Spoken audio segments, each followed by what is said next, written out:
السلام علیکم ورحمۃ اللہ وبرکاتہ۔ امید ہے آپ سب خیر وافیت سے ہوں گے۔ اسلامی نئے سال کی مبارکباد دے سکتے ہیں یا نہیں؟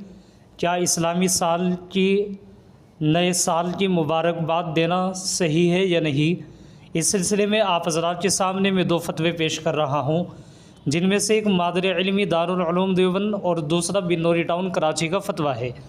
آپ سب سے گزارش ہے آپ ویڈیو کو مکمل آخر تک سماعت فرمائیں اور ان دونوں فتووں کو زیادہ سے زیادہ شیئر بھی کر دیجیے گا۔ کسی نے مادر علمی دارالعلوم دیوبند سے سوال کیا ہے، جن کا سوال ہے کیا ہم اسلامی نئے سال کی مبارکباد دے سکتے ہیں؟ جزاک اللہ خیرہ۔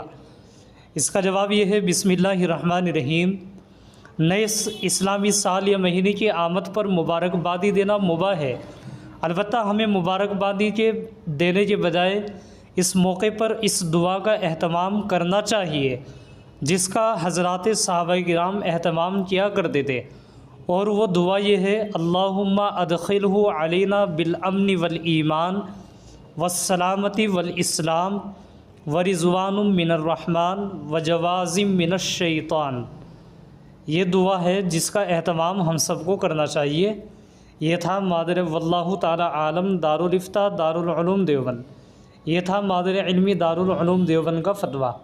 اب آپ حضرات بن نوری ٹاؤن کراچی کا فتویٰ بھی سوال اور جواب کی روشنی میں سماعت فرمائے۔ کسی نے بن نوری ٹاؤن کراچی سے سوال کیا ہے، جن کا سوال ہے کیا اسلامی اور غیر اسلامی نئے سال کی مبارکباد دینا جائز ہے؟